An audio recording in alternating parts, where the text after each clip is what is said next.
অভ্যুত্থানের অগ্রসেনানী ইনকিলাব মঞ্চের মুখপাত্র শরীফ ওসমান হাদির উপরে যে হামলা হয়েছে এটা ন্যাক্কারজনক, নিন্দনীয়। আমরা হতাশায় আছি, উদ্বিগ্ন আছি। বিশেষ করে এই ঘটনার মধ্য দিয়ে আমাদের জননিরাপত্তা এবং বাংলাদেশের আইন শৃঙ্খলার সার্বিক একটি চিত্র ফুটে উঠেছে, যার মধ্য দিয়ে বোঝা যাচ্ছে যে 18 কোটি মানুষের কোনো নিরাপত্তা নাই। আর এই নিরাপত্তাহীনতার মূল কারণ হলো স্বরাষ্ট্র মন্ত্রণালয়ের ব্যর্থতা এবং সামাজিক সুরক্ষা বলয় সৃষ্টিতে, গোয়েন্দা নজরদারি বৃদ্ধিতে এবং সর্বোপরি অপরাধ যে চিত্র, অপরাধের যে ধরন বা অপরাধ নিয়ন্ত্রণে, অপরাধমূলক কর্মকাণ্ডকে প্রতিহত বা প্রতিরোধ করার যে চেষ্টা থাকে অপরাধ সংগঠনের পূর্বে, সেই চেষ্টাটা ঘাটতি আছে।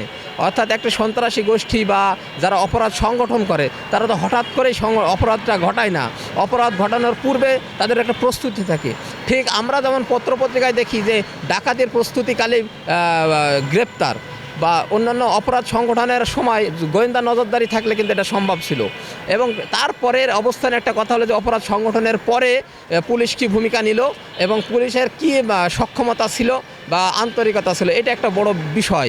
ঘটনা 24 ঘন্টা পেরিয়ে গেল, কোনো মোটিভ বা ক্লু আমরা দেখছি না।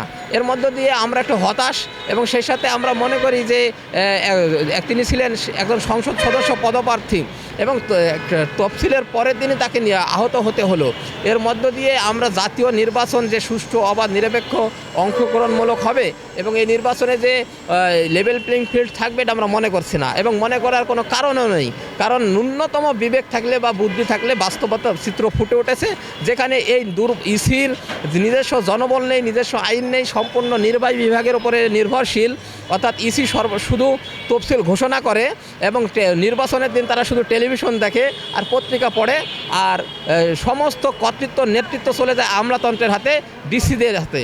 এবং সুতরাং একজন আপনি একটা কেন্দ্রে কেন্দ্রে থাকেন একজন শিক্ষক প্রিজাইডিং অফিসার হিসাবে, একজন প্রিজাইডিং অফিসার একজন এসআইকে কমান্ড করতে পারে বা আরও আনুষঙ্গিক যারা কর্মরত থাকেন একটা কেন্দ্রে, তাদেরকে কিন্তু একটা প্রিজাইডিং অফিসার নেতৃত্ব দিতে পারেন না। অপরপক্ষে একজন ইউএনওকে নির্বাচন অফিসার কিন্তু নেতৃত্ব দিতে পারে না।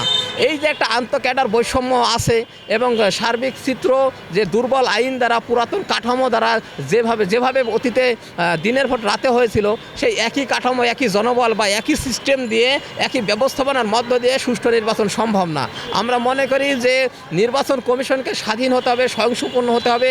নির্বাচন কমিশন নিজস্ব আইন, জনবল দ্বারা নির্বাচন হতে হবে, যেখানে উপজেলা নির্বাচন অফিসারদেরকে সহকারী রিটার্নিং কর্মকর্তা এবং জেলা নির্বাচন অফিসারদেরকে রিটার্নিং কর্মকর্তার মতো তাদের সেই রিটার্নিং কর্মকর্তা নিয়োগ দিতে হবে এবং তারা যাতে রিটার্নিং কর্মকর্তা হতে পারে এজন্য একটা নির্বাচন কমিশন নামে, নির্বাচন ক্যাডার নামে একটা বিশেষ ক্যাডার চালু করতে হবে। এবং বিশেষ করে একটা সরকারের পক্ষ থেকে ইলেকটোরাল সার্ভিস কমিশন গঠন করা যেতে পারে, যার মধ্য দিয়ে জুডিশিয়াল সার্ভিস কমিশনের মাধ্যম যেমন মতো করে নির্বাচন কমিশনে জনবল নিয়োগ দিতে হবে। তাহলে দক্ষ জনবল, নিজস্ব জনবল দিয়ে নির্বাচন কমিশন নির্বাচন করতে পারবে। তার উল্টা পথে হাঁটছে নির্বাচন কমিশন। আপনি দেখেন যে এই নির্বাচন কমিশন যারা আছেন, সাবেক সচিব তারা বা তার সাবেক আমলা, তারা কিন্তু অবসরপ্রাপ্ত, তাদের সেই কমান্ডিং পাওয়ারটা নেই এবং তারা মানসিকভাবেই তারা বিপর্যস্ত এবং শারীরিকভাবে তারা আনফিট এবং তাদের সেই সক্ষমতা কিন্তু আগের মতো নেই। এইরকম তাদেরকে নির্বাচন কমিশনে বসানো হয়েছে কোন যুক্তিতে, আমাদের বোধগম্য নয়। এইভাবে তারা যে নির্বাচন সুষ্ঠু করতে পারবেন আমার কাছে ন্যূনতম আশা নেই।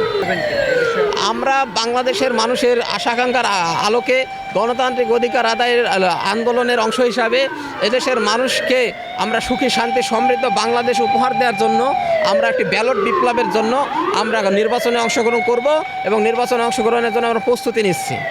আমরা বাংলাদেশ কংগ্রেস আমাদের নির্বাচনী প্রতীক ডাব, আমরা ডাব মার্কায় 300 আসনে সংসদ সদস্য পদপ্রার্থী আমরা প্রতিদ্বন্দ্বিতা করব।